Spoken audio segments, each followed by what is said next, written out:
Epstein and his friends aped more than 1,000 young women. New podcast series by Mohammed Abdullah. Copyright Mohammed Abdullah. When I read that, it really stopped me in my tracks. We usually associate pyramid schemes with financial fraud, right? Like multi-level marketing scams. Applying that structure to human trafficking is horrifying. It is horrifying. And it is mechanically highly sophisticated. Sure. The text explains that Epstein would initially recruit young girls, some as young as 14, under the guise of providing him with massages. But these encounters would inevitably escalate into sexual assault and abuse. Then he would introduce the pyramid mechanism. He would pay these victims cash to recruit their own friends, classmates, or siblings to come give massages as well. What is the systemic advantage of doing it that way? Like, why not just hire professional recruiters?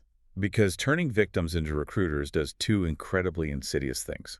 First, it weaponizes peer trust. If a strange adult approaches a 14-year-old girl, her guard might be up. Right, obviously. But if her best friend from math class introduces her to a wealthy older man who pays well for simple massages, her guard is down. It bypasses the victim's internal security system entirely. Yes, exactly. And second, and this is the legal nightmare part, it deeply complicates any future prosecution by silencing the victims through mutual implication. Wait, explain that mutual implication. How does that silence them? Think about it.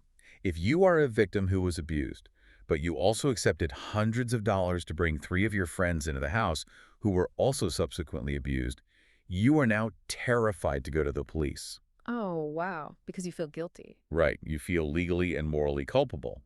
Epstein manipulated the situation so that the victims felt they were co-conspirators. It is a psychological masterpiece designed to ensure absolute silence built entirely on the trauma of minors. That makes me sick to my stomach.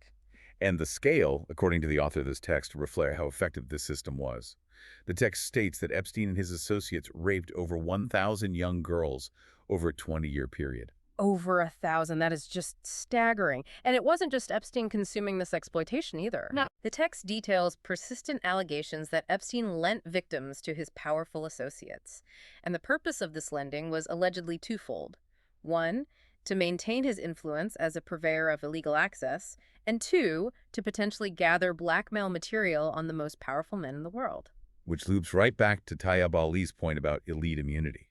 Epstein was creating a currency of compromise. If you have compromising material on lawmakers, financiers, and royalty, you effectively own a piece of the macro justice system itself. And he housed this operation across a massive geographical footprint. Right. He created what were essentially sovereign safe havens. He really did. The text lists his Manhattan mansion, which was one of the largest private residences in New York City. He had a massive, sprawling estate in Palm Beach, Florida, the Zorro Ranch in New Mexico, an apartment in Paris, and of course, Little St. James, a private island in the U.S. Virgin Islands that the media dubbed Pedophile Island. And the geography here is not a coincidence. It is a vital part of his legal defense strategy. Right. It's like trying to solve a jigsaw puzzle, where every single piece is locked inside a different bank vault in a different country.